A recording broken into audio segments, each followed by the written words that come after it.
ಕುಕಿಂಗ್ಸ್ ಚಾನಲ್ಸ್ಗೆ ತಮ್ಮೆಲ್ಲರಿಗೂ ಆತ್ಮೀಯವಾದ ಸ್ವಾಗತ. ಇವತ್ತು ನಾನು ಒಂದು ಸಿಂಪಲ್ ಆಗಿರುವಂಥ ಬ್ರೇಕ್ಫಾಸ್ಟನ್ನು ನಾನು ನಿಮಗೆ ಹೇಳೋಕ್ಕೆ ಬರ್ತಾ ಇದ್ದೀನಿ. ಯೂಶ್ವಲಿ ಇದನ್ನು ಬ್ಯಾಚುಲರ್ಸ್ ಈಸಿಯಾಗಿ ಮಾಡ್ಕೊಳ್ಬಹುದು. ಆ ಥರದಂಥ ಒಂದು ಅವಲಕ್ಕಿ ಉಪ್ಪಿಟ್ಟು ಅಂತ ಬ್ಯಾಂಗ್ಳೂರ್ ಸೈಡ್ ಕರೀತಾರೆ. ನಮ್ಮ ಉತ್ತರ ಕರ್ನಾಟಕ ಭಾಗದಲ್ಲಿ ಇದನ್ನು ನಾವು ಅವಲಕ್ಕಿ ಸೂಸಲ ಅಂತ ಕರಿತೀವಿ. ಸೊ ತಡ ಮಾಡ್ದೇ ಇವತ್ತಿನ ಕಾರ್ಯಕ್ರಮವನ್ನು ಆರಂಭ ಮಾಡೋಣ. ಮೊದಲಿಗೆ ಒಲೆ ಹಚ್ಕೊಂಡು ಮೊದಲಿಗೆ ನಾನೇನು ಮಾಡಿದ್ದೀನಿ, ನನಗೆ ಎಷ್ಟು ಬೇಕೋ ಅಷ್ಟು ಅವಲಕ್ಕಿನ, ನಮ್ಮ ಕಡೆ ನಾವು ದಪ್ಪ ಅವಲಕ್ಕಿ ಬಳಸಲ್ಲ, ಉತ್ತರ ಕರ್ನಾಟಕದ ಕಡೆ ಮೀಡಿಯಮ್ ಅವಲಕ್ಕಿನ ಬಳಸ್ತೀವಿ. ಈ ಥರ ತೂತಾಗಿರುವಂಥ ಒಂದು ಪಾತ್ರೆಯಲ್ಲಿ ನಾನು ಅವಲಕ್ಕಿನ ನೆನೆಸ್ಕೊಂಡು ಇಟ್ಕೊಂಡಿದ್ದೀನಿ. ಡೈರೆಕ್ಟಾಗಿ ನೆನೆಸಿದ್ದೀನಿ. ನೀರು ಜಾನಿರೋದ್ರಿಂದ ಈ ಥರ ಉದ್ರಾಗಿ ಬಂದಿದೆ. ಅದಕ್ಕೆ ಬೇಕಾಗಿರೋ ಐಟಮ್ಸ್ನ ರೆಡಿ ಮಾಡಿ ಇಟ್ಕೊಂಡಿದ್ದೀನಿ. ಡೈರೆಕ್ಟಾಗಿ ಒಗ್ಗರಣೆಲ್ಲ ನೆನೆಲ್ಲ ಹಾಕ್ತೀನಿ ಅಂತ ನಿಮಗೆ ತೋರಿಸ್ತೀನಿ. ಮೊದಲು ಪ್ಯಾನ್ ಬಿಸಿ ಮಾಡೋಕ್ಕೆ ಇಟ್ಕೊಂಡಿದ್ದೀನಿ. ಈಗ ಅದಕ್ಕೆ ಬೇಕಾಗುವಷ್ಟು ಎಣ್ಣೆನ ಹಾಕ್ಕೊಳ್ಳೋಣ. ಸ್ವಲ್ಪ ಇದಕ್ಕೆ ಎಣ್ಣೆ ಜಾಸ್ತಿ ಬೇಕಾಗುತ್ತೆ, ಸೊ ಹಾಗಾಗಿ ಸ್ವಲ್ಪ ನೋಡಿಕೊಂಡು ಎಣ್ಣೆನ ಹಾಕ್ಕೊಳ್ಳಿ. ಒಗ್ಗರಣೆಗೆ ಎಷ್ಟು ಬೇಕು ಅಷ್ಟು ನೋಡಿಕೊಂಡು. ಎಣ್ಣೆ ಕಾಯಕ್ಕೆ ಇಟ್ಟಿದ್ದೀನಿ. ಈಗ ಎಣ್ಣೆ ಬಿಸಿ ಆಗ್ತಿದ್ದ ಹಾಗೆಯೇ ಜೀರಿಗೆ ಮತ್ತು ಸಾಸಿವೆನ ಮಿಕ್ಸ್ ಮಾಡಿ ಇಟ್ಕೊಂಡಿದ್ದೀನಿ. ಓಕೆ, ಎಣ್ಣೆ ಕಾಗಿದೆ. ಈಗ ಜೀರಿಗೆ ಸಾಸಿವೆ ಹಾಕ್ಕೊಂಡಿದ್ದೀನಿ. ಇದು ಚಟ್ಪಟ ಅಂತ ಸಿಡಿತಾ ಇರುವಾಗಲೇ ಕಡಲೆಬೇಳೆನ ಹಾಕೋತಿದ್ದೀನಿ. ಇದಕ್ಕೆ ಕಡಲೆಬೇಳೆ ಎಣ್ಣೆಯಲ್ಲಿ ನೀಟಾಗಿ ಫ್ರೈ ಆಗಬೇಕು. ಮಕ್ಕಳಿಗೆಲ್ಲ ತುಂಬ ಇಷ್ಟ ಆಗುತ್ತೆ. ಹಾಗೆ ಕಡಲೆ ಬೀಜ, ನಿಮ್ಮ ಬೆಂಗಳೂರು ಸೈಡಲ್ಲೆಲ್ಲ ಇದನ್ನು ಕಡಲೆ ಬೀಜ ಅಂತ ಕರೀತಾರೆ. ಉತ್ತರ ಕರ್ನಾಟಕದ ಭಾಗದಲ್ಲಿ ಇದನ್ನು ಶೇಂಗಾ ಅಂತ ಕರಿತೀವಿ. ಶೇಂಗಾನ ಹಾಕೋತಿದ್ದೀನಿ. ಇದು ನೀಟಾಗಿ ಹಾಕಬೇಕು. ಈಗ ಶೇಂಗಾ ಮತ್ತು ಕಡಲೆಬೇಳೆ ಸ್ವಲ್ಪ ಕೆಂಪಗೆ ಬ್ರೌನ್ ಕಲರ್ ಆಗ್ತಿದ್ದಾದ್ಮೇಲೆ ಇದಕ್ಕೆ ಮೆಣಸಿನ್ಕಾಯಿನ ಹಾಕೋಬೇಕು. ನೋಡಿ, ಸಾಸಿವೆ ಜೀರಿಗೆ ಎಲ್ಲ ಸಿಡಿತಾ ಇದೆ. ಶೇಂಗಾ ಕೂಡ ಕಲರ್ ಚೇಂಜ್ ಆಗಿದೆ. ಇದಕ್ಕೆ ಮೆಣಸಿನ್ಕಾಯಿ ಮತ್ತು ಕರಿಬೇವನ್ನು ಹಾಕೋತಾ ಇದ್ದೀನಿ.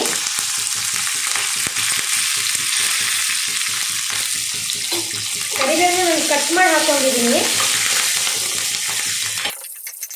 ಈಗ ಇದಕ್ಕೆ ಉದ್ದುದಕ್ಕೆ ಹೆಚ್ಚಿರುವಂಥ ಈರುಳ್ಳಿ ಹಾಕೋತಿದ್ದೀನಿ. ಚೆನ್ನಾಗಿ ಫ್ರೈ ಆಗಬೇಕಿದು.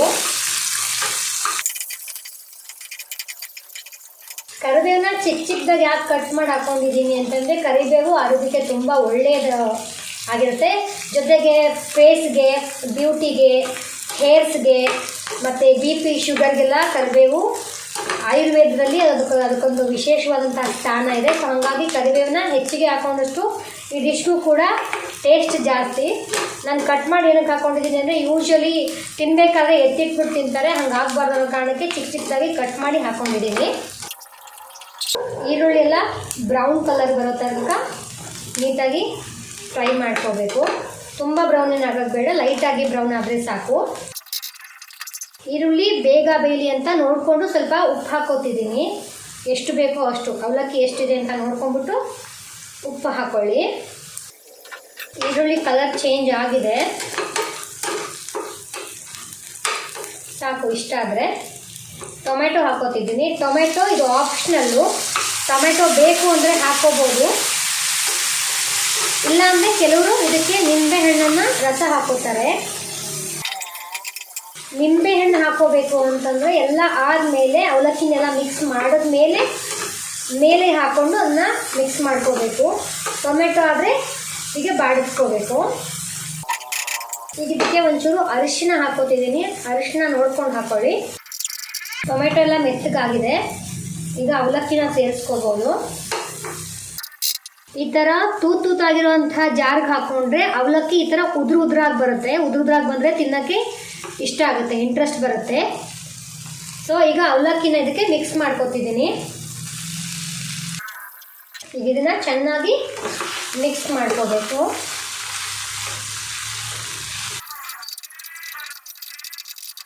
ಈ ಥರ ಚೆನ್ನಾಗಿ ಮಿಕ್ಸ್ ಮಾಡ್ಕೊಂಡ್ವಿ. ಈಗ ಆಲ್ಮೋಸ್ಟ್ ಆಗಿದೆ. ಇದು ತಳ ಹಿಡಿದೇ ಇರೋ ಥರ ಚೆನ್ನಾಗಿ ಮಿಕ್ಸ್ ಮಾಡ್ಕೊಳ್ಳಿ. ಓಕೆ, ಈಗ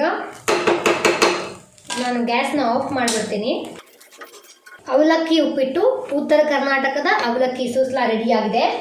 ಇದಕ್ಕೆ ಗಾರ್ನಿಷಿಂಗ್ಗೆ ಅಂತ ಸ್ವಲ್ಪ ನಾನು ಕೊತ್ತಂಬರಿ ಸೊಪ್ಪನ್ನ ಹಾಕೋತಿದ್ದೀನಿ.